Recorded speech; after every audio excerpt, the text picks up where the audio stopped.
દૂધ ધર્મમય દોવાઈ જાય તો એને યોગની અગ્નિમાં ગરમ કરવાનું, સંતોષના પવનથી પાછું ઠંડુ કરવાનું, એમાં હરિ નામનું મેળવવાનું ને એ જ્યારે મળી જાય દહીં ત્યારે મુદિતા પ્રસન્નતાના વલોણાથી એને વલોવાનું. એમાંથી માખણ નીકળે પણ માખણથી દીવો ન થાય, એમાં છાશનો ભાગ હોય એટલે શુભાશુભ કર્મના લાકડા સળગાવી માખણને ગરમ કરી નાખો એટલે મમતા રૂપી કીટું એક બાજુ નીકળી જાય, છાશ વિશુદ્ધ નારાયણ રૂપી ભક્તિ રૂપી ઘી તૈયાર થાય. પછી સાત્વિકતાનું રૂ લેવાનું, એ રૂમાંથી સત્વગુણ, રજોગુણ ને તમોગુણના કપાસા કાઢી નાખવાના, એક સમતાની વાટ બનાવવાની, ચિત્તરૂપી કોડિયામાં એ વાટ મૂકીને પછી ભક્તિ રૂપી નારાયણ રૂપી ઘી એમાં નાખવાનું. અને કોઈ જીવાત્મા ચિત્તમાં આ જ્ઞાનનો દીવો પ્રગટાવે તો દેવતાઓ ઇન્દ્રિયોના દ્વાર માથે બેઠા હોય, દેવતાઓને આ ગમતું નથી, દેવતાઓ ઇન્દ્રિયોના દરવાજા હઠપૂર્વક ખોલી નાખે, બહારથી માયાના પવનને અંદર ધકેલે અને જ્યાં દીવો પ્રગટાયો હોય માયાનો પવન લાગે વળી પાછો દીવો ઓલવાઈ જાય, વળી અંધારું અંદર થઈ જાય મોહની રાત્રિનું. અને આ જળ ચેતનની ગાંઠ છે ને એ જીવ ખોલી એકતો નથી એટલે મોક્ષ નથી થતો. અઘરામ અઘરી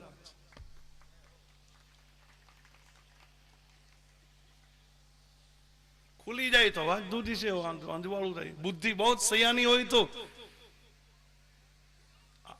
છલબલ ન કરે, નહીતર બુદ્ધિ છલબલ કરે ને, ચંચલ છે બુદ્ધિ.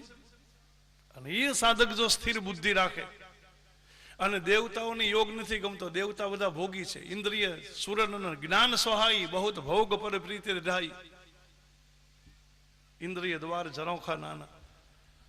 એટલે આ જળ ચેતનની ગાંઠ છે ને એ ખોલવી બહુ અઘરું. નાળિયેરની અંદર જ્યાં સુધી પાણી હોય ને ત્યાં સુધી નાળિયેરનો ગર્ભ કાચલી સાથે ચોંટેલો હોય. નાળિયેરની શેષ ખાવીએ તો ચપ્પુ લેવું પડે, કારણ કે પાણીને હિસાબે ચોંટી ગયું છે. એમ જ્યાં સુધી સંસારની આસક્તિનું સંસારની મમતાનું આમાં પાણી છે ત્યાં સુધી આ શરીરને હાથમાં ચોંટેલા રહે છે. નાળિયેરની અંદરનું પાણી સુકાઈ જાય તો ગોટો જુદો પડે.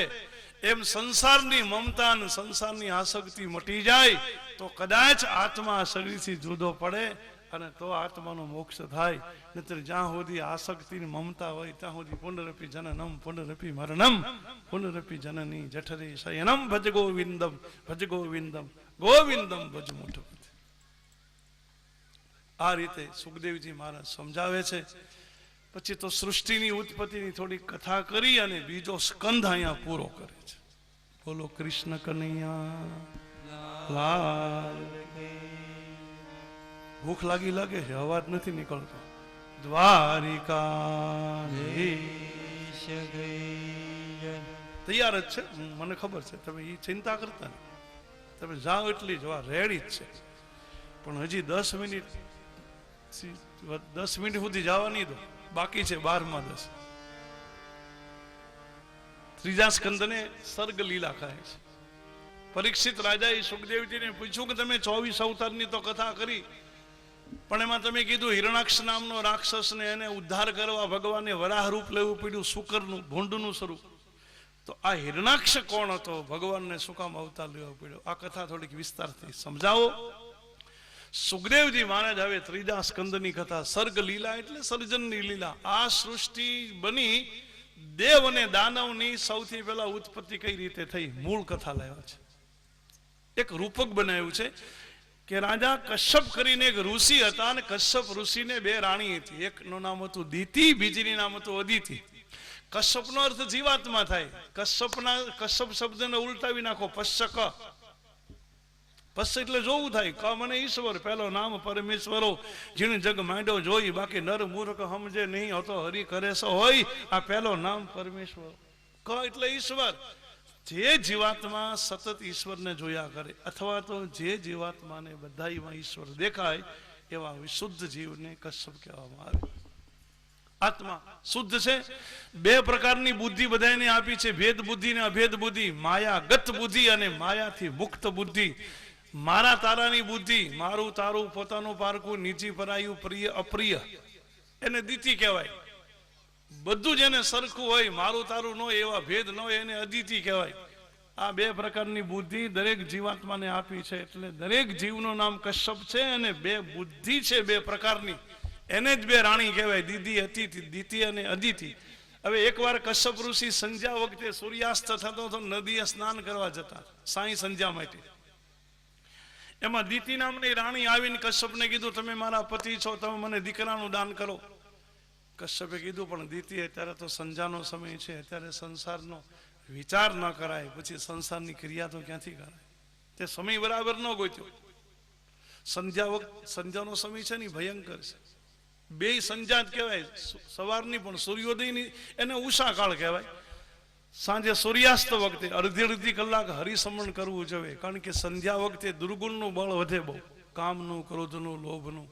એટલે મંદિરોમાં આરતી, સંધ્યા આરતી રાખીને ગોરજ વેળા ગાયોનું ધણ ચરીને ઘરે આવે, સૂર્યાસ્ત થતો હોય, અને મંદિરોમાં આરતી છે. સંધ્યાનો સમય સાચવવા જેવો છે. એમાં સંસારની કોઈ ક્રિયા ન કરાય, સંસારિક વિચાર પણ ન કરાય. હવે દીતિ આવી કશ્યપની આગળ, તમે મારા પતિ છો, તમે મારી ઈચ્છા પૂરી ન કરો તો કોણ કરે? મને ગમે એમ કરો, મને દીકરાનું દાન કરો. કશ્યપે કીધું, દીતિ સમય તે બરાબર ગોત્યો નથી, સંધ્યાનો સમય છે, અત્યારે ન કંઈ કરાય સંસારિક કર્મ. પણ એ હઠીલી સ્ત્રી હતી, માનીની. કશ્યપ ઋષિ ઘણું સમજાવી, અને છતાંય ન સમજીને પરાણે કશ્યપ આગળથી કર્મ કરાયું. કશ્યપ આગળ સાંસારિક કર્મ કરાયું. કશ્યપ નિરાશ થઈ ગયા. દીતિને કીધું, દીતિ તને દીકરા થશે, પણ તે સમય બરાબર પકડ્યો નથી, એટલે તને બધા રાક્ષસો દીકરા થશે. એના બે દીકરા છે, હિરણાક્ષ અને હિરણ્યકશિપ. સંતાનો દિવ્ય જોતા હોય ને તો માતા પિતા એ સંયમ રાખવા પડે, પવિત્રતા રાખવી પડે. સમય સંસાર ભોગવો એ પાપ નથી, પણ ગમે ત્યારે ભોગ લેવો ને પાપ છે. એટલે રામચરિત માનસમાં એક ચોપાઈ છે, સુંદરકાંડમાં, બહુ ચર્ચિત. ઢોલ ગવાર સુદર પશુના,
અધિકારી.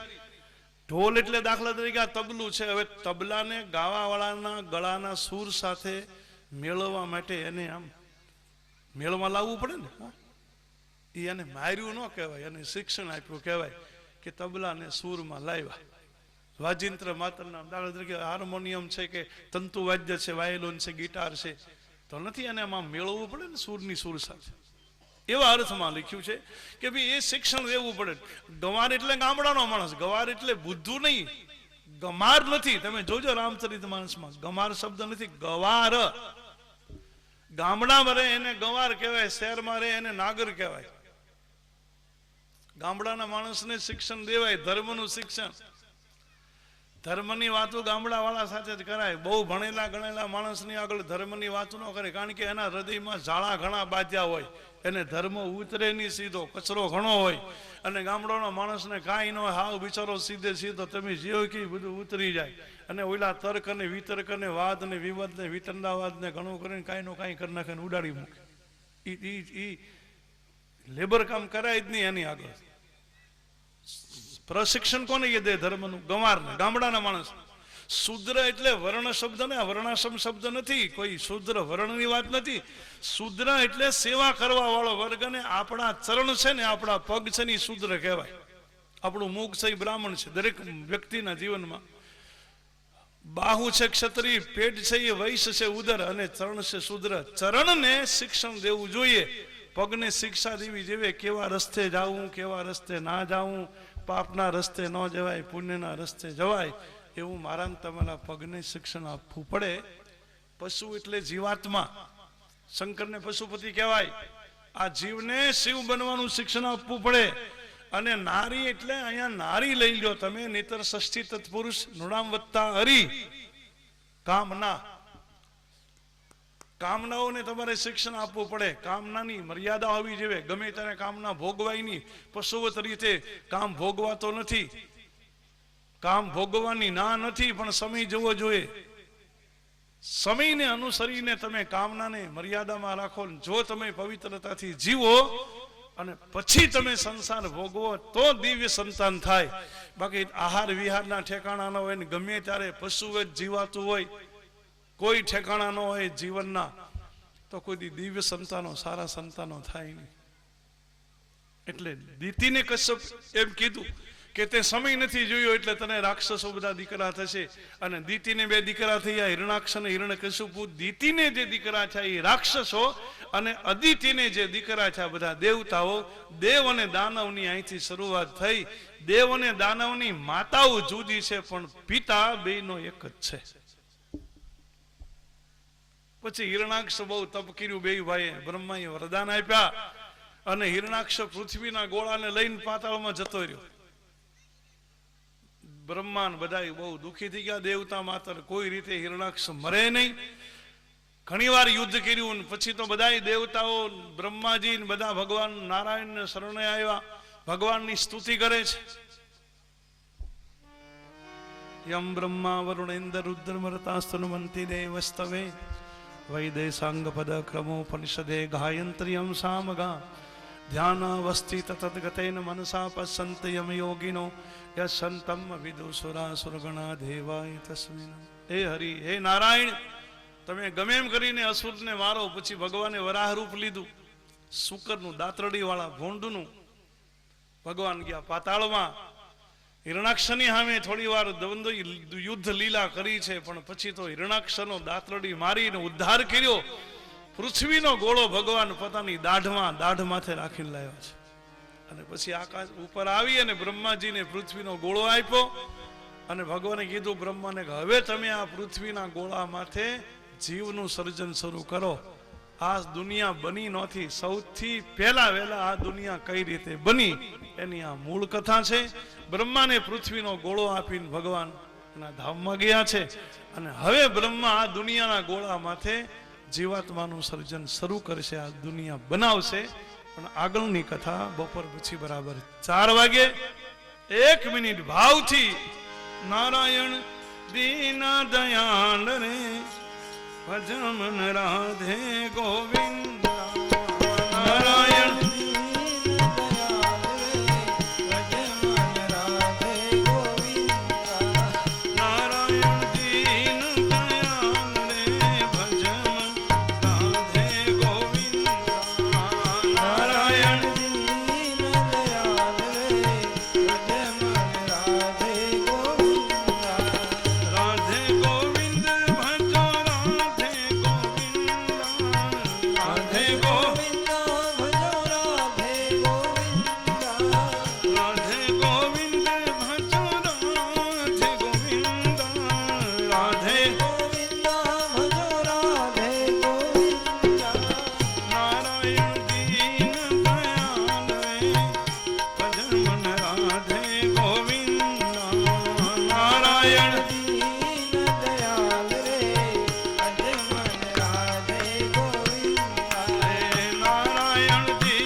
બોલો કૃષ્ણ કનૈયા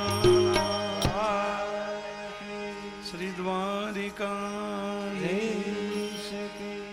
શ્રી ભાગવત ભગવાન શ્રી ઉદ્ધવરામજી મહારાજ શ્રી વાલરામજી મહારાજ સદગુરુ ભગવાન ઓમ નમઃ પાર્વતી પતये હર હર મહાદેવ.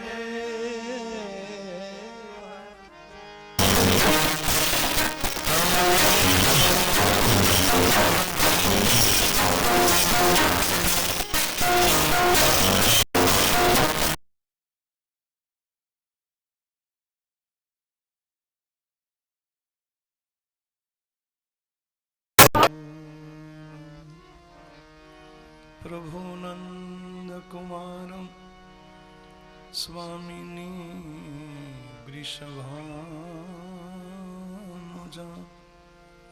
કૃતાર્થોહમ કૃતાર્થોહમ કૃતાર્થોહમ ન સંશય. બોલો શ્રી કૃષ્ણ કનૈયા શ્રી ભાગવત ભગવાન.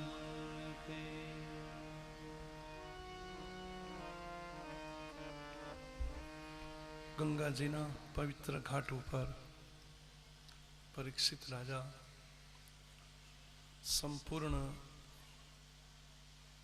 પરમાત્માની શરણાગતિ લઈને, અનશન વ્રત લઈને, અન્નજળનો ત્યાગ કરીને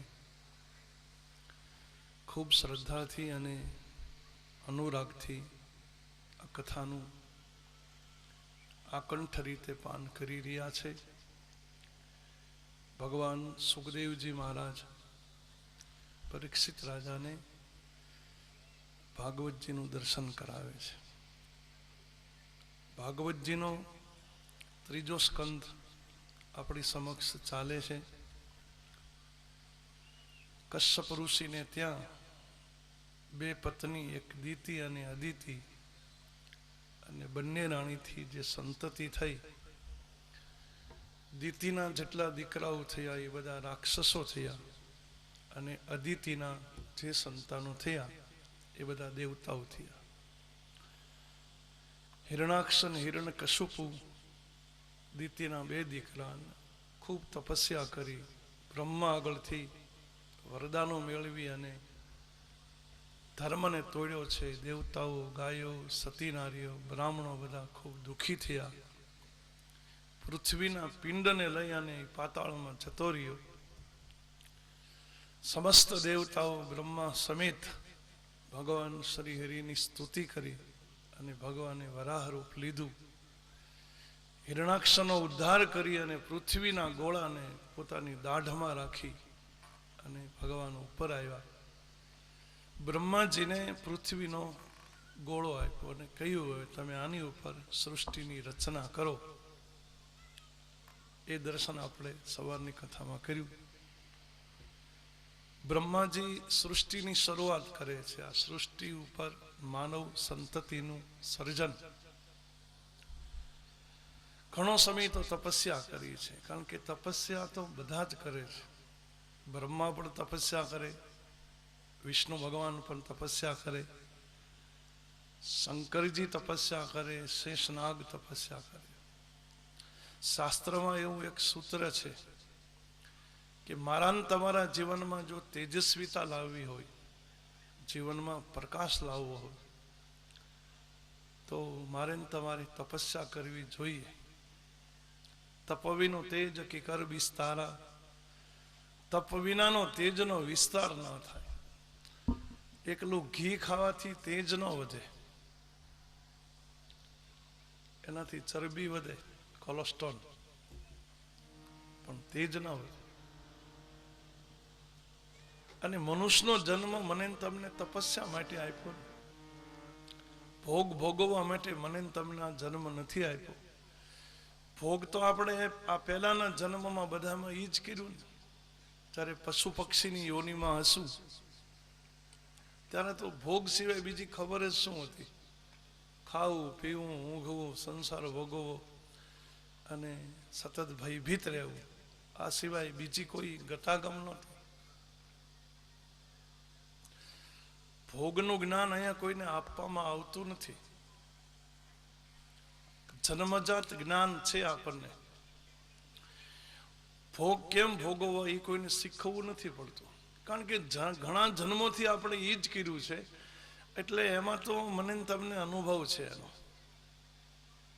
ભોગના કોઈ ક્લાસ નથી, યોગના ક્લાસ છે. યોગનો અર્થ થાય મળી જવું, યોગ એટલે છૂટાઈ જવું. પરમાત્માથી મારો ને તમારો ઘણા જન્મથી વિયોગ છે. એ પરમાત્મા સાથે પાછું મળી જવું એને યોગ કહેવાય. 84 લાખ ફેરામનો જીવ ફરે છે ભગવાનથી જુદો. એક મનુષ્યનો જન્મ એવો છે કે મનુષ્ય જન્મમાં જીવ ભગવાનને મળી શકે, ભગવાન સાથે જોડાઈ શકે. એટલે મનુષ્ય જન્મમાં યોગનું મહત્વ છે, ભોગનું નહીં. ભોગના પ્રકારો જુદા છે, બાકી અનુભૂતિ એક સરખી છે.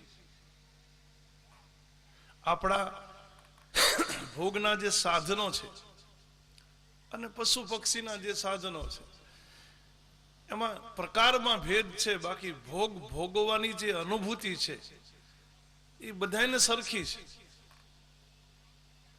દાખલા તરીકે આપણને કોમળ પથારીમાં સુવાનો જે આનંદ આવે, આપણે કોમળ પથારી હોય, સરસ મજાનું પલંગ હોય, ગાદલું હોય, પંખો ફરતો હોય, તો આપણને આનંદ આવે સુવાનો. કોમળ પથારીમાં સુવાનો મને તમને જે આનંદ આવે એટલો જ આનંદ ગધેડાને રાખમાં આલોટવાનો આવે. આપણાને એના સાધન જુદા, બાકી અનુભૂતિ, વિષયને ભોગવાનો જે અનુભવ છે એ તો એક સરખો જ. મને તમને લાડવા ખાવામાં જે મજા આવતી હશે એટલી જ મજા ઘોડાને રચકો ખાવામાં આવે. મને તમને શ્રીખંડમાં જે મજા આવે એટલી જ મજા ભૂંડને વિષ્ઠા ખાવામાં આવે. આપણાને એના ખાલી સાધન જુદા છે, બાકી એને ભોગવવાનો અનુભવ સરખો છે. અને ઘણા જન્મથી હું તમે આ બધું કરતા આવ્યા છે, એટલે અહીંયા કોઈને શીખવું નથી પડતું. ગાય એના બાળકને જન્મ આપે પછી ગાયનું દૂધ કેમ પીવું એ વાછરડાને શીખવવું ન પડે, સીધું પહોંચી જાય. ગાયનો આંચળ મોઢામાં લઈને દૂધ મળે પીવા. ભેંસનું બાળક જન્મે તો એની માતાનું દૂધ પીવે, બિલાડીનું બચ્ચું એની માતાનું દૂધ પીવે, આપણે આપણી માનું દૂધ પીએ.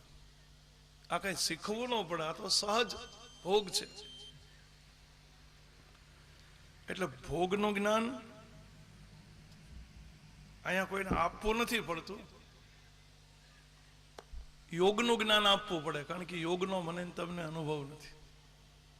કોઈ જન્મે મેં તમે યોગ કર્યો જ નથી, એટલે થોડુંક અઘરું એટલા માટે પડે છે, કારણ કે હરિના રસ્તે હું તમે ચાલ્યા જ નથી. પશુ પક્ષીના જન્મમાં તો હરિભજનની કોઈ સુવિધા કે એનો પ્રશ્ન જ નથી. મનુષ્ય જન્મમાં આ નવો અખતરો છે, નવો પ્રયોગ છે. અને તપસ્યા તો મારે ને તમારે, તપસ્યાનો અર્થ શું થાય? તપસ્યાનો અર્થ એવો નથી કે તમે ઘર છોડીને ભાગી જાઓ, જંગલમાં જતા રહો, પછી ઝૂંપડી બંધાવીને ત્યાં બનાવીને, એવું નથી. સુવિધાનો અભાવ, ઘરમાં ગમે એટલી સગવડતા ભગવાને આપી હોય, જાણી જોઈ અને સગવડતાનો ઉપયોગ ન કરવો, થોડુંક જાણી જોઈને શરીરને કષ્ટ આપવું, એનું નામ તપસ્યા છે. આપણા ઘરમાં બધી જ વસ્તુ છે, પણ તમે અઠવાડિયું એવું નક્કી કરો, અઠવાડિયામાં એક દિવસ મારે ખાલી ચટાઈ પાથરીને સુવાનું, શેતરંજી પાથરી, ગાદલું નહીં પાથરું, ભલે ઘરમાં ગમે એટલા ગાદલા છે હાલો, પણ અઠવાડિયામાં એક દિવસ મારે નીચે શું, અઠવાડિયે એક દિવસ મારે મૌન રહેવું, અઠવાડિયામાં એક દિવસ મારે ખાલી એક જ વસ્તુ ખાવાની. અઠવાડિયામાં મારો અંગત જે ખર્ચો છે, પોકેટ ખર્ચ, એ મારે બચાવી અને એક દિવસ મારે સત્કર્મમાં વાપરી નાખો, કોઈને આપી દેવો દાનમાં. આને તપસ્યા જ કહેવાય કળિયુગ. એની માટે મારે તમારે ઘર છોડવાની જરૂર નથી, ઘરની આસક્તિ છોડવાની જરૂર છે. તપસ્યા એટલે ઘરની મમતા છોડો. ઘરમાં રહેવું એ દોષ નથી, મનમાં ઘરને રાખવું 24 કલાક એ દોષ છે. એટલે તપસ્યા તો બધા કરે ને, ભગવાન પણ કરે છે. ઈશાન વિદ્યાન તપોન દાનમ જ્ઞાનમ ન શીલમ ન ગુણો ન ધર્મ. આ માનવ તરીકાના એટલા તો ગુણ હોવા જોઈએ, એને જ મનુષ્ય કહેવાય, જેનામાં વિદ્યા હોય, તપસ્યા હોય, દાન હોય, જ્ઞાન હોય, શીલ હોય, મર્યાદા હોય. અને આટલું ન હોય તો એ મનુષ્ય રૂપે મૃગશ્ચરંતી, મનુષ્યના રૂપમાં એ પશુ જ કહેવાય. સૃષ્ટિનું સર્જન કરવા પહેલા બ્રહ્મા તપસ્યા કરે છે.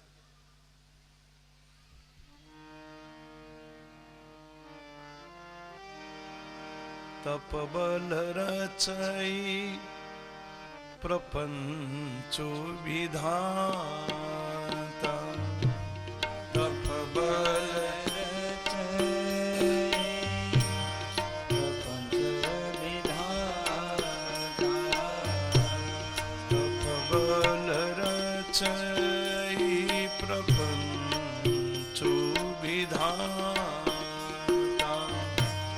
તપબલ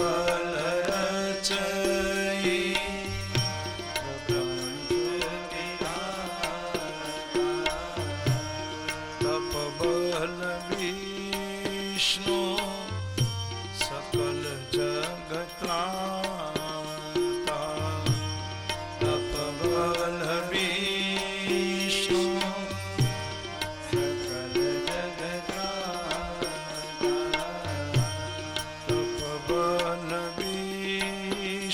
સકલ જગત્રાતા,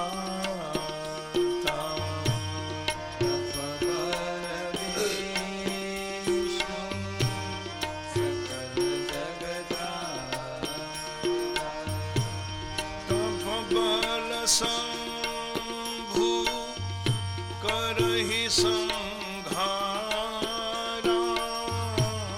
તપબલ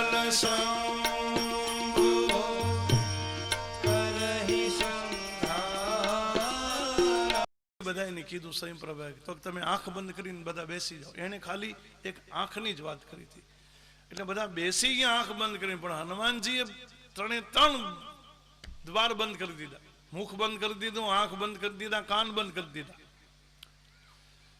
મંત્ર ભીણો પેલી સ્ત્રીએ બધાએ આંખ ખોલી તો બધા સમુદ્ર કિનારે હતા. હનુમાનજીનું હજી કઈ તૂટ્યું નથી, એકે મૌન. પછી સંપાતિએ કીધું કે 100 જોજન દરિયો છે, દરિયામાં લંકા હું અહીંથી જોઉં છું, અશોક વાટિકામાં સીતા બેઠા છે. એટલે બધા વાનર ઊંચા થઈને જોવા લાગ્યા. સંપાતિ કે તમે ન જોઈ શકો, અમે જોઈ શકીએ, અમારી ગીધની દ્રષ્ટિ અપાર હોય. મેં દેખા હું તુમ નાહી ગીધી દ્રષ્ટિ અપાર, અબ તો જરઠ ભયા ન તો કરહું કછુક સહાય. સંપાતિ કે હું વૃદ્ધ થઈ ગયો, નહીં તો તમને મદદ કરત, પણ 100 જોજનનો દરિયો જે ઓળંગીને જશે એ સીતાની શોધ લઈ આવશે. આટલું કહીને સંપાતિ જતા રહ્યા. પછી અંદરો અંદર ચર્ચા થાય આ બધા મિત્રોમાં કે 100 જોજન કોણ જાય. બધા પોતપોતાની શક્તિ કીધી. કોઈ કે હું 20 જોજન જાઉં, કોઈ કે હું 30 જાઉં, કોઈ કે હું 50 જાઉં. જાંબુવાને કીધું કે મારામાં હવે બળ નથી. સતયુગમાં હું જોવા નહોતો ત્યારે વિરાટ રૂપ લીધું ભગવાને બલિરાજાને બાંધતી વખતે 2 ઘડીમાં 7 પ્રદક્ષિણા કરી હતી, એટલું મારામાં બળ હતું. પણ હવે અત્યારે એક રાક્ષસે મારા ઘૂંટણમાંથી પર્વત માર્યો છે, એ પર્વતની ચોંટથી મને થોડુંક દર્દ છે ઘૂંટણમાં. એટલે જાંબુવાન કે હું વધીને 7 જોજન જઈ શકું, વધારે નહીં. અંગદે કીધું હું પહોંચી જાઉં. અંગદે કીધું હું આ છલાંગ વાળું લંકામાં પહોંચી જાઉં, પણ પાછો આવું કે ન આવું એ કઈ નક્કી નહીં. અંગદ કહ મેં જાવ હું પારા, કછું સંશય હું ફેરીથી બારા. આ બધી ચર્ચા થઈ. એમાં હનુમાનજી એક બાજુ બેઠા, એ કઈ બોલતા નથી, આંખ બંધ છે, બધું બંધ છે. હવે આ બધાથી જયારે કઈ કામ થાય એમ નહોતું, બધાની શક્તિનો તો એને બધા વાત કરી દીધી, પણ એટલાથી કામ ન થાય. પછી જાંબુવાન હનુમાનજીના મૌન તોડાવે છે. 3 પ્રકારના મૌન સિદ્ધ છે, એ તોડાવ્યા. કિષ્કિંધા કાંડની ઉપસંહારની કથા છે. કહી રીછપતિ સુનો હનુમાન કહી રીછ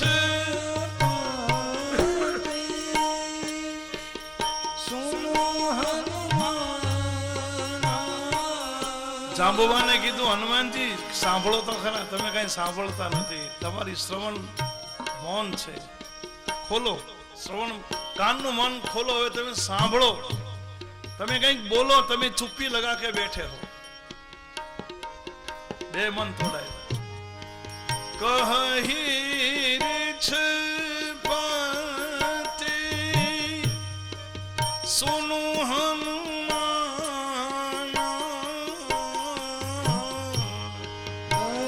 કહી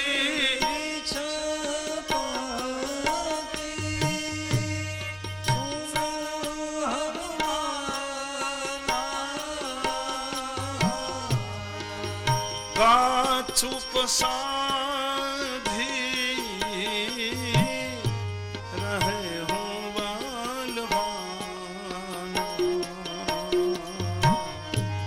કા ચૂપ સાધી રહે હું બલવાન, પવન તનય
ત્રણ પ્રકારના મૌન હનુમાનજીના તોડાવે છે.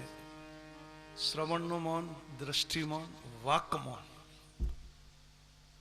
અને ત્રણેય પ્રકારના મૌન જેને સિદ્ધ થઈ જાય એને પરમહંસ કહેવાય. હનુમાનજી પરમહંસ. સુરવીર આપણે બોલીએ ને, સુરવીર, તો સુર પણ જુદા અને વીર પણ જુદા. બોલીએ ભલે એક સાથે, સુર પણ બીજાને કહેવાય અને વીર બીજાને કહેવાય. બહારના દુશ્મનને જે જીતી લે એને સુર કહેવાય, પણ અંદરના જે ષડરીપુ અંદરના જે દુશ્મન છે, ષડરીપુ કામ, ક્રોધ, લોભ, મદ, મોહ, એને જે જીતે એને વીર કહેવાય. હનુમાનજી મહાવીર, પરમહંસ, પરમ યોગી. સુખદેવજી મહારાજ પરમહંસ છે, સનકાદિકો પરમહંસ. બ્રહ્માજીના માનસ પુત્રો 10, એમાંથી 4 દીકરા યોગી થયા, પરમહંસ. અંતરિક્ષમાં વિચરા કરે છે. બાકીના સંતાનોએ બ્રહ્મા આગળ આજ્ઞા માગી તો મનુ મહારાજનો વંશ બહુ દિવ્ય આવ્યો. 2 પુત્ર થયા મનુ મહારાજને, પરિવ્રત રાજા અને ઉત્તાનપાદ રાજા. પરિવ્રત રાજાના વંશમાં બધા યોગીઓ થયા, નિવૃત્તિ ધર્મના પ્રણેતા, જ્ઞાન માર્ગના પ્રણેતા. અને બીજા દીકરા થયા ઉત્તાનપાદ રાજા, એના વંશમાં બધા પ્રવૃત્તિ માર્ગના આચાર્યો થયા, ભક્ત ચરિત્ર થયું, ભક્ત ધ્રુવજી થયા, પૃથુ રાજા થયા. એક પ્રવૃત્તિ માર્ગ, એક નિવૃત્તિ માર્ગ, એક ભક્તિ માર્ગ અને બીજો જ્ઞાન માર્ગ. આ 2 પ્રવાહો મનુ મહારાજના વંશ પછી એને 2 દીકરા થયા. એ 2 દીકરાના વંશમાં જે દિવ્ય સંતાનો થયા એને આ જગતમાં 2 પરંપરાની શરૂઆત કરી, એક નિવૃત્તિ ધર્મની, બીજી પ્રવૃત્તિ ધર્મની. મનુ મહારાજને ત્યાં 3 કન્યા થઈ, આકૃતિ, પ્રસૂતિ અને દેવહૂતિ. આકૃતિ નામની દીકરી પરણાવ્યા રુચિક નામના ઋષિ સાથે, પ્રસૂતિ નામની કન્યા પરણાવ્યા દક્ષ પ્રજાપતિની સાથે. એને ત્યાં 16 કન્યા થઈ, એમાંથી 13 કન્યા ધર્મ સાથે પરણાવી, 1 કન્યા અગ્નિદેવ સાથે પરણાવ્યા, 1 કન્યા પિતૃ સાથે પરણાવ્યા, અને સૌથી નાના જે દીકરી હતા સતી નામની દીકરી ભગવાન શંકર સાથે પરણાવ્યા. એટલે દક્ષ પ્રજાપતિ અને શંકર એ સસરો જમાઈ થયા. પણ એ સસરા જમાઈની વચ્ચે કંઈક માનસિક વૈમનસ્ય થયું, થોડોક માનસિક મતભેદ થયો, એટલે થોડોક ઝઘડો થાય, સંઘર્ષ થાય. દેવહૂતિ નામની જે દીકરી છે, મનોવાદની 3જી કન્યા, એના લગ્ન ગુજરાતમાં સિદ્ધપુરમાં સરસ્વતીને કિનારે કરદમ કરીને એક જીતેન્દ્રીય મહાપુરુષ છે, એ કરદમની સાથે એના લગ્ન કર્યા. અને કરદમ અને દેવહૂતિના અતિ તપસ્વી જીવનમાં, અતિ સંયમિત જીવનમાં ભગવાન શ્રી હરિ, વિષ્ણુ ભગવાન કપિલ નારાયણના રૂપે એને ત્યાં પ્રગટ્યા. આમ મનુ મહારાજનો દિવ્ય વંશ શરૂ થયો છે. પરીક્ષિત રાજાએ પૂછ્યું સુખદેવજીને, મહારાજ, દેવહૂતિ માતા અને કરદમને ત્યાં ભગવાન શ્રી વિષ્ણુ કપિલ નારાયણના રૂપે આવ્યા, તો પછી આ દેવહૂતિ માતાનું ચરિત્ર મને થોડુંક વિસ્તારથી કહો. મનુ ચ શતરૂપાયા ત્રિષ્ટ કન્યા જગનિરે આકૃતિ પ્રસૂતિ દેવહૂતિ ચ વિસ્તૃતા. આનો વિસ્તારથી મને સમજાવો મહારાજ. એટલે સુખદેવજી મહારાજ હવે દેવહૂતિ માતાનું ચરિત્ર વિસ્તારથી કહે છે. કરદમ ઋષિ સિદ્ધપુરમાં છે, સરસ્વતી નદીને કિનારે કુટિયા બનાવી અને હરિની તપસ્યા કરે, વિષ્ણુ ઉપાસક છે. નિત્ય ભગવાન ઠાકોરજીનું સ્નાન, શ્રૃંગાર, આરતી. ઓમ નમો ભગવતે વાસુદેવ. હવે એકવાર ઋષિના લગ્ન કરવાનું મન થયું. ઠાકોરજીની પૂજા, આરતી, સ્તુતિ, પ્રાર્થના કર્યા પછી કરદમ ઋષિએ ભગવાન શ્રી હરિ આગળ પોતાની ઈચ્છા મૂકી કે હે ભગવાન, તમારી ભક્તિમાં કઈ બાધા ન નાખે, હરિભજનમાં કોઈ વ્યવધાન ઊભું ન કરે, એવી કોઈ સૌમ્ય સ્વભાવની, મારા સ્વભાવને અનુકૂળ સ્વભાવની જો કોઈ કન્યા મળે તો મારે લગ્ન કરવા છે. આવી માગણી ભગવાન આગળ મૂકી. વૈષ્ણવો જેને મનોરથ કહે છે, મનોરથનો અર્થ જ આ થાય. જેને મનોરથ કહેવો, વૈષ્ણવો પુષ્ટિ સંપ્રદાય લોકો મનોરથ નથી કહેતા. મનોરથનો બીજો કોઈ અર્થ નથી. ઈચ્છા આપણી અંદર થાય, દરેકની ઈચ્છા ઊભી થાય. પણ ઈચ્છા ઊભી થાય તો ઠાકોરજી આગળ બેસવું, આપણા ઈષ્ટદેવ ભગવાન આગળ, અને ભગવાનની આગળ ઈચ્છા વ્યક્ત કરવી કે મહારાજ, મને આ ઈચ્છા ઊભી થઈ છે, તમારા ચરણે મૂકું છું. જો આ પૂરી કરવા જેવી હોય તો આપ પૂરી કરજો, મારા હિતમાં હોય તો પૂરી કરજો, અને ન પૂરી કરવા જેવી હોય તો ઈચ્છાને જવા દેજો. એટલે એને મનોરથ કહેવાય. પછી ઈચ્છા સંતોષાય તો ભલે, ન સંતોષાય તો ભલે, પૂરી થાય તો ઠાકોરજીને ગમે છે. અને ઈચ્છા ન સંતોષાય તો એ વૈષ્ણવો હરિભક્ત એમ માને કે આપણા હિતમાં નહીં હોય એટલે ભગવાને આ નહીં કર્યું. મારે ને તમારે ખાલી ઈચ્છા જ ઊભી કરવાની, અને ઈચ્છા સંકલ્પ ભગવાનના શરણે મૂકવાનો. પછી એ ઈચ્છા ફળે કે ન ફળે એ હરિ માથે છોડવાનો. રઘુવીર તેરી મરજી, તું ધારે તે સાચું ભગવાન, શું કરું ઠાલી અરજી. રઘુવીર તેરી મરજી. સંતોની ઈચ્છા તો આપણી જેમ થતી રહેશે ને, એ આ સંસારમાં જીવે છે. પણ આપણે જે દુઃખી થઈએ છીએ, ઉદ્વેગ અનુભવીએ, એવા સંતોના જીવનમાં દુઃખ નથી આવતા. કારણ કે સંતોએ ઈચ્છા ભગવાનને સોંપી દીધી છે. હરિજન માયા આ હરિને સોંપીને, એ ભક્તિને માટે, ઓ ભક્તિને માટે. હરિજન માયા હરિને સોંપીને,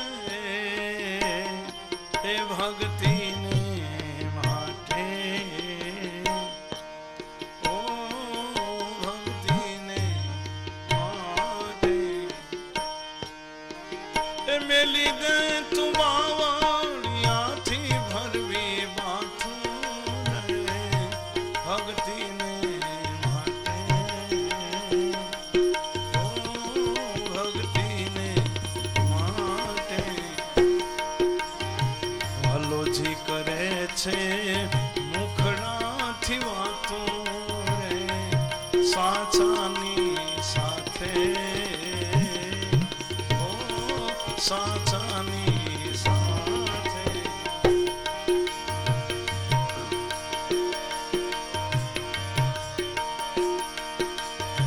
હરિજન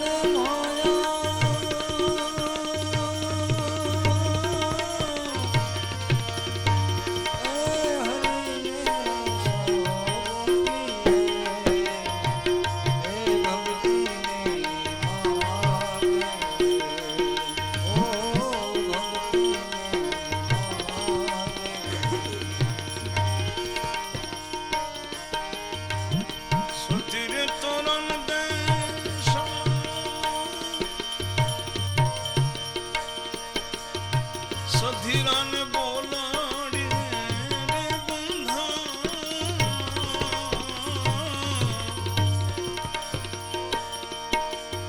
સતીરે તોરણ દેશાળા,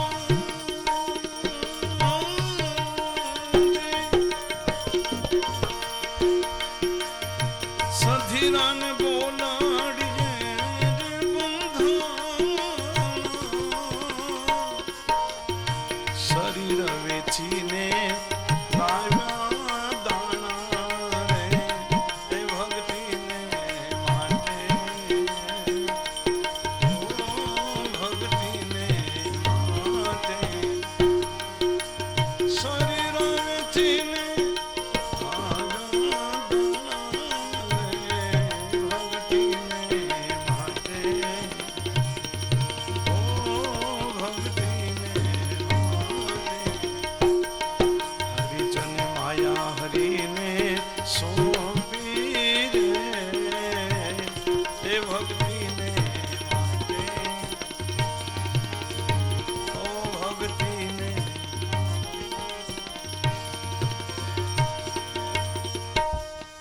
ભક્તો બધી ઈચ્છા ભગવાનને સોંપી દઈશ. જગદગુરુ શંકરાચાર્ય સ્તુતિ નથી કરતા દેવીની, મત્સમો પાતકી નાસ્તી પાપાગ્નિ તવ સમય એવમ જ્ઞાત્મા મહાદેવી યથા યોગ્ય તથા કુરુ. બસ આને મનોરથ કહેવાય. આ જ મનોરથ. જે કંઈ છે એ હરિના ચરણે અર્પણ કરી દેવું, પછી કેવું ભગવાનને તને યોગ લાગે એમ કર. તો કરદમ ઋષિએ ઈચ્છા વ્યક્ત કરી, મારા સ્વભાવની અનુકૂળ સ્વભાવવાળી કન્યા મળે તો મારે લગ્ન કરવા છે. અને સુખ છે ને, હું તમને એક બીજી વાત કરું, સુખ ને દુઃખ આપણને કોઈ નથી આપતું. બહારવાળા ન આપે અને ઘરવાળા ન આપે. આપણો સ્વભાવ આપણને જેટલા સુખી કરે એટલું કોઈ ન કરી શકે, અને આપણો સ્વભાવ આપણને જેટલા દુઃખી કરે ને એટલું કોઈ ન કરી શકે. પછી કોઈ તમે આપણે બીજા માથે ઓઢાડી દી, ફલાણે હેરાન કર્યા, ના ના, એ બધી વાત ખોટી છે. સુખ દુઃખ અંદરથી મન કી ઉપજ है, वो बाहर से नहीं आता मेरे भाई. સુખ દુઃખ કોઈ પદાર્થ નથી, એની કોઈ દેતી લેતી નથી. એ મારા ને તમારા મનમાંથી ઊભા થાય છે. આપણે ધારીએ ત્યારે સુખી થઈ શકીએ, ને આપણે ધારીએ ત્યારે દુઃખી થઈ શકીએ. અને પતિ પત્નીમાં તો સ્વભાવની જ અનુકૂળતા બરાબર છે. પતિ પત્નીના જે દાંપત્ય જીવન છે સુખદ ને શાંતિ ભરેલા, એમાં સંપત્તિનું મહત્વ નથી. સંપત્તિ હોય તો જ બરાબર જીવાય શાંતિથી, એવું નથી. પૈસા વાળાના ઘરમાં ઝઘડા નહીં થતા હોય? ઝઘડા તો એના ઘરમાં થતા હોય, પણ એની દિવાલો બહુ જાડી હોય ને બંગલાની, એટલે બહાર ન સંભળાય. ઝૂંપડાની દિવાલ પાતળી હોય એટલે ગરીબ માણસનું બહાર સંભળાય, બાકી બંગલા વાળાનું બહાર ન સંભળાય. બાકી હોય તો એની કરતા 10 ગણું એને.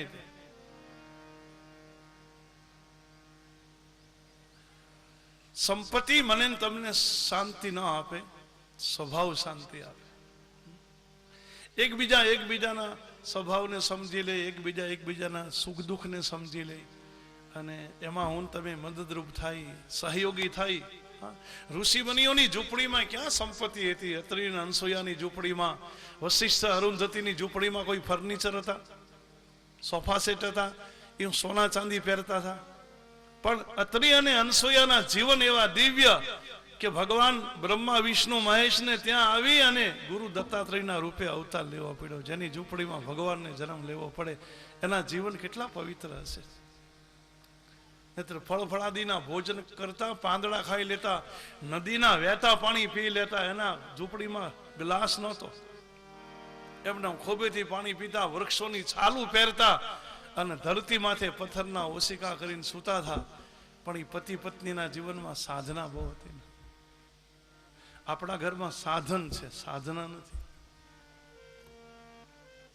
એટલે આપણું ઘર સુંદર દેખાય, એકદમ આમ ડેકોરેશન બરાબર, કારણ કે સાધન વસાયું, ઊંચા માયલો કલર કરી નાખ્યો, ભારે સોફા સેટ, ટીવી, સીડી, ઝુમ્મર લગાવી દીધા. કોઈ મહેમાન આવવાના હોય ત્યારે, કારણ કે અંદરની સુગંધ તો નથી એટલે બહારથી છાંટવી પડે.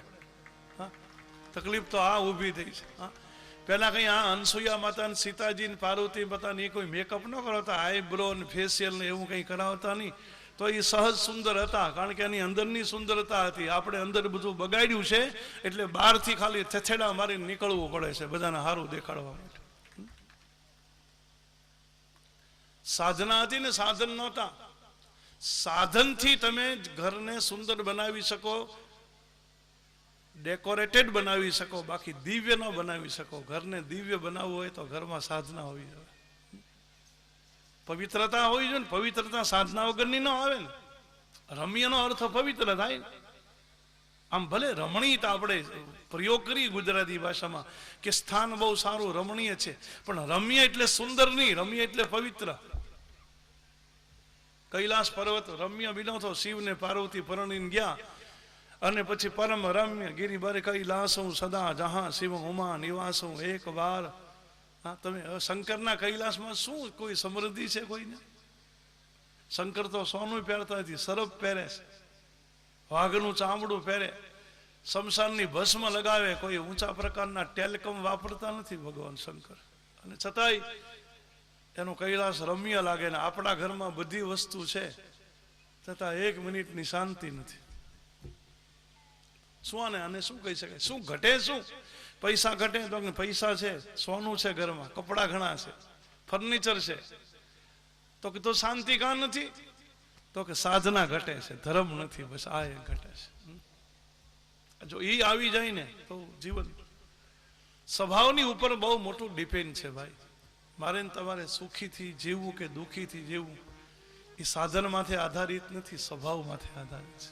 અને સ્વભાવ અંદરની વસ્તુ છે, સંસ્કાર. શરીર બદલે છે, મન નથી બદલતું. આ શરીરનું મૃત્યુ થાય, આ શરીર પડી જાય, પછી બીજું શરીર મળે કર્મ સંજોગે, તો શરીર બદલા કરે, બાકી મન એકનું એક બધા શરીરમાં આવે. મનનું મૃત્યુ નથી. શરીર બદલે. અને બધા શરીરમાં આપણે કર્મ કરતા હોય ને, જેટલા જેટલા શરીર લઈ બધા શરીરમાં, અને કર્મની છાપ મનમાંથી વીંટળાય, કેસેટ માથે જેમ પટ્ટી વીંટાય એમ બધા જન્મના કર્મની છાપ વીંટાય, એના સંસ્કાર બને, અને એ સંસ્કાર બેનાને એનું નામ જ સ્વભાવ પાડવામાં આવે છે. બસ એ સ્વભાવ, બીજો કોઈ સ્વભાવ. હવે ઘણા જન્મના કર્મનો પરિપાક છે, એનાથી મારો ને તમારો સ્વભાવ ભીનો છે. હવે એ કદાચ માનો કે ખરાબ કર્મો હશે, ઘણા જન્મના મન બગડેલું હશે, તો એને હું તમે 2 કલાકમાં સુધારી શકવાના? ખાલી 2 કલાકના કીર્તન કરીએ ને એ એમ સુધરી જાય? બહુત કાલ જબ હોય સત્સંગા તબહી મીટે મોહ બ્રહ્મ ભંગ. બહુ લાંબો કાળ સત્સંગ કરવામાં આવે. તમને ખબર છે રામાયણ હનુમાન ચાલીસાનો પહેલો દુહો છે, શ્રી ગુરુ ચરણ સરોજ રજ નિજ મન મુકુર સુધારી, બરનહુ રઘુવર બિમલ જસ જો દાયક ફલચારી. સીધો સાદો અર્થ તો છે, તુલસીદાસજી એમ કહે છે કે ગુરુ ચરણની ધૂળથી, રજ એટલે ધૂળ, એનાથી મનરૂપી દર્પણને સાફ કરવું. ધૂળથી કોઈ વસ્તુ સાફ થાય? મેલી થાય. ઘરમાં આપણે ઝાપટવું પડે, અઠવાડિયે 15 દિવસે બહેનો ઝાપટે. ધૂળથી રજથી સાફ ન થાય વસ્તુ, મેલી થાય. તુલસીદાસજી ગુરુચરણની રજથી મન સાફ કરે. આ બીજા અર્થમાં લખ્યું છે. એકદમ આપણા અનુભવની વાત કરું કે સામાન્ય વાસણો હોય ને, થાળી ને વાટકા ને કપ ને રકાબી, એ સાફ કરવામાં બહુ મહેનત ન લાગે, કારણ કે બહુ બગડેલા ન હોય. તો ખાલી આમ તમે આમ તો હાથ પાવડર વાળો ફેરવીને બેનો ખાલી પાણીમાં માથ કરીને સાફ કરી નાખે. થાળી વાટકા ગ્લાસ કપ રકાબી એ સાફ કરવામાં વાર ન લાગે. જે તપેલામાં તમે લાપસી મૂકી હોય, મિષ્ટાન બનાવ્યું હોય, તમારું ધ્યાન ન રહ્યું અને દાજી ગયું અને તળિયે જે બેસી ગયું, કાળું પડી ગયું, એ તપેલાને સાફ કરવા માટે તમારે 2 કલાક પાણીમાં પલાળવું પડે, અને એ પાવડરથી સાફ ન થાય, એને ધૂળ લેવી પડે. ધૂળથી ઘસો તો સાફ થાય. તુલસીદાસજી એમ કહે કે મારા મનરૂપી તપેલામાં ઘણા જન્મની વાસના બળી બળીને બેસી ગઈ છે, એ 2 કલાકથી મારું મન શુદ્ધ નહીં થાય, એટલે ગુરુચરણની ધૂળથી મારા મનરૂપી તપેલાને હું સાફ કરું છું. એવા અર્થમાં લખ્યું છે. ઘણા જન્મથી મેન તમે બગાડ્યું છે, એ જલ્દી કેમ સાફ થઈ જાય? એટલે બહુ લાંબા કાળ સુધી સત્સંગ કરવો પડે, ત્યારે મારું તમારું મન શુદ્ધ થાય. મન ઝાડી ટળે અને મન મળ ગળે, આ તો નિર્મળ થાય દેહ. ભાગ્ય હોય તો ભાગવત સાંભળીએ, શ્રવણે લાગા પ્રથમ મેં લડું પીતાંબર ગુરુ પાય. આ ભેદ મહારસ ભાગવત પાયો જીન ફસાય. મારી ઝાડ ટળે, જડતા મટે, અને મન મળ ગળે. મનની માથે પરત લાગી છે, ઘણા જન્મનો મળ મન માથે ચોંટી ગયો એકદમ બળી બળીને. એ ભાગવતના જળમાં જો મનને બોળવામાં આવે તો ભાગવતનું જળ આ મનના મળને ગાળી નાખે, મન ઉપરથી મળ જતો રહે. મન મળ ગળે, નિર્મળ થાય દે. ભાગ્ય હોય મહા તો આ ભાગવત. બહુ ઊંચા ભાગ્ય હોય, બહુ મોટા ભાગ્ય હોય તો ભાગવતની કથા સંભળાય, નહીતર સંભળાતી નથી. સાંભળીએ સ્વભાવ એક સરળ બની જાય. બસ જેટલી આપણી સાધના, આ જેટલા ગ્રંથો લખ્યા ને, એ બધા મનને કેન્દ્રમાં રાખીને જ લખ્યા છે. મનને સુધારો. પછી ભાગવત લો, રામાયણ લો, ગીતા લો, શિવ પુરાણ, કોઈ પણ XYZ તમે કોઈ પણ ગ્રંથ લો, ઋષિ મુનિઓએ મહેનત કરી છે મારા ને તમારા મનને સમજાવવા માટે. જેન કેન પ્રકારે માનવીનું મન જો સમજી જાય, અને અઘરામાં અઘરી વસ્તુ છે આપણા સ્વભાવને સુધારવું. ગામ સુધરી જાય, કુટુંબ સુધરી જાય, સમાજ આખો સુધરી જાય, બાકી મન ન સુધરે. ઉતરે ને ગનામત ચિત્ર મહારત, જુગજ શીશ ચેડો હી ચેડો મરણાય નહીં, મૃતિકા ઘટકો કુંભકારે જે ઘાટ ઘેડ્યો હી ઘેડો બદલે નહીં, બીટ બિલો તણો જેને જન્મ થતા જ જેડો હી જેડો, દિલ શોધી કહે દલપત જેવો, જેનો જાતિ સ્વભાવ પીડ્યો હી પીડ્યો. માટીનું વાસણ ચાકડામાંથી જ્યારે કુંભાર બનાવે ને, ત્યારે જે ઘાટ આપવો એ અપાય, બાકી નિભાડામાંથી પાકીને બહાર નીકળે ને પછી ઘાટમાં ફેર ન પડે. તમે ફેરફાર કરો, તૂટી જાય. ચિત્રમાં હાથી દોરો ને હાથી માથે માવતને બેસાડી દો, તો ચિત્રનો માવત એકવાર હાથી માથે બેસી જાય પછી ઉતરે નહીં. ચિત્ર ફાડી નાખો તો વાત જુદી. કાચને બનાવતી વખતે જે રંગનો કાચ બનાવો એ રસાયણમાં તમે બનાવો તો રંગ કાચી રંગનો બને, પણ કાચ બની ગયા પછી એમાં બીજો કોઈ રંગ ન ઉતરે. એ મારા ને તમારા સંસ્કારથી જે સ્વભાવ પીડ્યો નહીં પીડ્યો એમાં જલ્દી ફેરફાર ન થાય. લીમડાને 100 બેરલ થમ્સઅપ પાઈ દો તો લીંબોળી કોઈ દી મીઠી ન આવે. લીમડાને તમે સાકરનું પાણી પાવજો, લીંબોળી કોઈ દી મીઠી આવે? સ્વભાવનો આવું છે, જલ્દી સુધરતું નથી. હા, અને મને ને તમને દુઃખ બીજું કોઈ નથી આપતું, મારો તમારો સ્વભાવ દુઃખ આવે છે. અને એમાં પતિ પત્નીમાં તો સ્વભાવની અનુકૂળતા એ જ મોટું સુખ છે. કરદમ ઋષિએ ભગવાનને સ્તુતિ કરી, સૌમ્ય સ્વભાવની હરિભક્તિમાં જે બાધક ન બને એવી કોઈ કન્યા મળે તમારે લગ્ન કરવા છે. ભગવાન વિષ્ણુએ વિચાર કર્યો કે મહાત્માજીને લગ્ન કરવા. નારદજીને આજ્ઞા આપી, નારદજી જાઓ, મનુ મહારાજને એક દીકરી બાકી છે, દેવહૂતિ કરી. મનુ મહારાજને કહો કે લગ્ન એની સાથે કરી દે. ભગવાનની આજ્ઞા થઈ, વિષ્ણુ ભગવાનની આજ્ઞાથી વૈકુંઠમાંથી નારદજી હાથમાં વીણા લઈ નારાયણ નારાયણ મનુ મહારાજના રાજમાં આવે. મનુ મહારાજ સાર્વભૌમ રાજા છે, આખી પૃથ્વીનો રાજા છે. હવે નારદજી વિભૂતિ છે ને, દેવર્ષિ છે, દેવતાઓનો ઋષિ છે. મનુ મહારાજ બહુ રાજી થયા, અરે એક મહાપુરુષનું આગમન મારા ઘરે. કોઈ મહાપુરુષનું આગમન, કોઈ પવિત્ર વ્યક્તિ, કોઈ જ્ઞાની માણસનું આપણે ઘરે આગમન થાય ને તો આપણા ભાગ જાગવાની નિશાની છે. હવે આપણું નસીબ જાગશે. મંગલ ભવન છે, અમંગલને હરવા વાળું છે. મારા તમારા બધા પાપ બળી જાય કોઈ મહાપુરુષ આપણે ઘરે આવે. બીજા તો આપણે ઘરે ઘણા આવે, એમાં શું આવે? સગાવાલા આવે,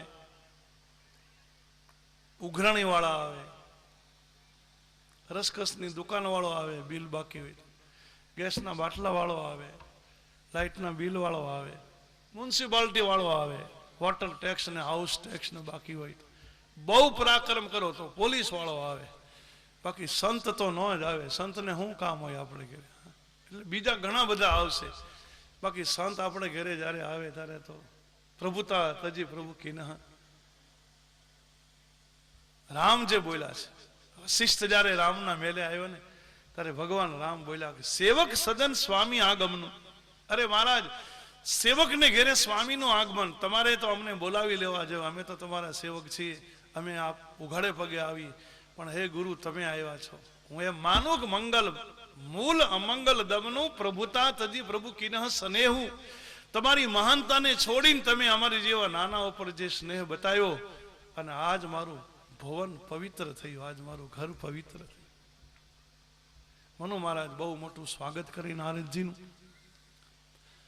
રાજમહેલમાં સોનાના સિંહાસનમાંથી નારદજીને બિરાજિત કર્યા, પદ પ્રક્ષાલન કર્યું. નારદજીના ચરણનું ધોયેલું જળ હતું, આખા રાજભવનમાં છંટાયું. યથોચિત સ્વાગત કરીને મનુ મહારાજ બાજુમાં બેઠા. નારદજીએ ઔપચારિક પૂછ્યું કે મનુ મહારાજ બધું બરાબર છે, વ્યવસ્થિત ચાલે? તો હા બાપજી, આપની કૃપા છે, બધું બરાબર. દીકરા દીકરી? 2 દીકરા પરણાવ્યા, 1 દીકરી પરણાવી, 1 દીકરી બાકી છે. મનુ મહારાજે પૂછ્યું નારદજીને, તમે બધે ફરો છો મહારાજ, આપ તો સર્વત્ર ગતિ કરનાર છો, તમારા ધ્યાનમાં કોઈ હોય મૃત્યુ તો બતાવો.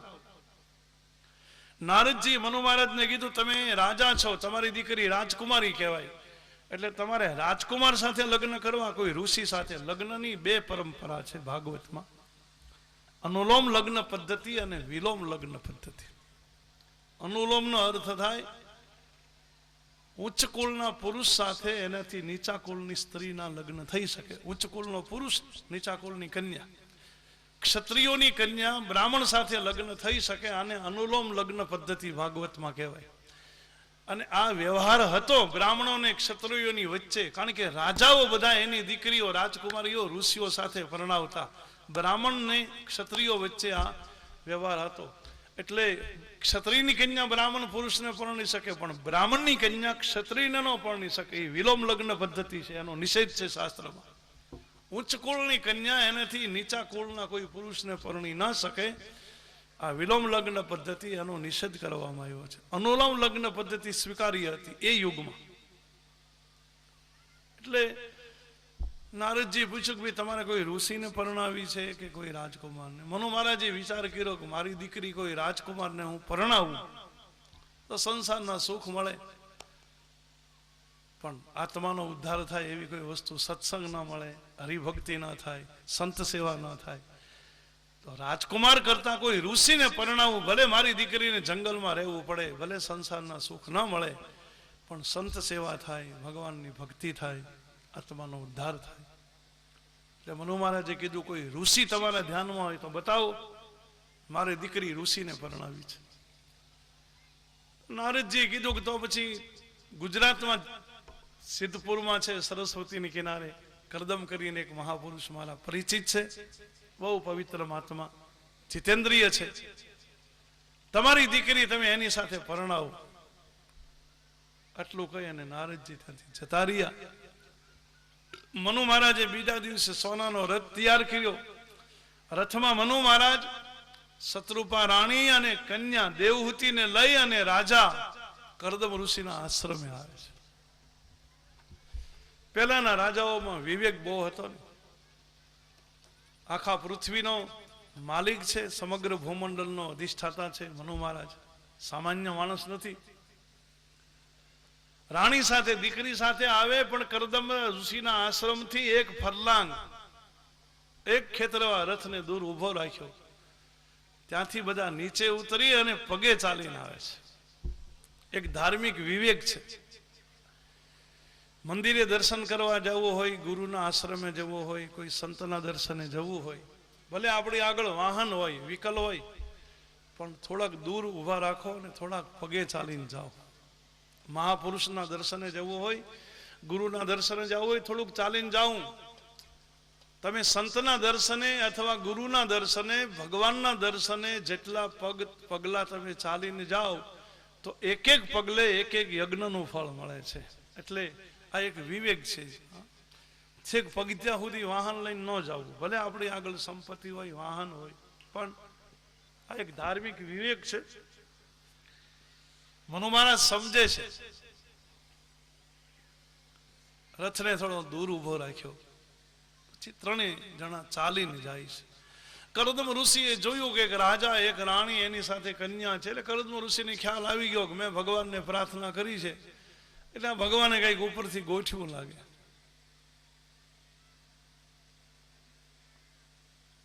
ત્રણ આસન બિછાવ્યા છે. રાજાએ જઈ અને પ્રણામ કર્યા, નમસ્કાર. કરદમ ઋષિએ અભિવાદન કર્યું છે, આ બિરાજ. આસનનો નિર્દેશ કર્યો. મનુ મહારાજ આસન ઉપર બેઠા, શતરૂપા રાણી આસન ઉપર બેઠા. દીકરી બહુ ડાય હતી. દેવહૂતિએ વિચાર કર્યો કે મારા પિતા મને અહીંયા દેવા આવ્યા, મારો ભાવિ પતિ છે, મારે પતિની સામે આસન ઉપર બેસાય નહીં. ભાગવતજીમાં આચાર સંહિતાના ઘણા નિયમો છે. પતિની સામે આસન ઉપર ન બેસાય, પતિથી ઊંચા આસન ન બેસાય. બહેનોએ ઘરમાં વસ્તુ ખલાસ થઈ ગઈ હોય તો બહેનોએ નથી એમ કોઈ દી ન કહેવું, એવું ન બોલવું. ઘરમાં વસ્તુ આવે, વપરાય તો ખલાસ થઈ જાય. ઘી ખલાસ થાય, તેલ ખલાસ થાય, તો એવું ન બોલાય બહેનોએ, ઘી નથી, તેલ નથી, આ નથી. આ બહેનોએ એમ કહેવાય કે આ લાવવાનું છે, ઘી લાવવાનું છે.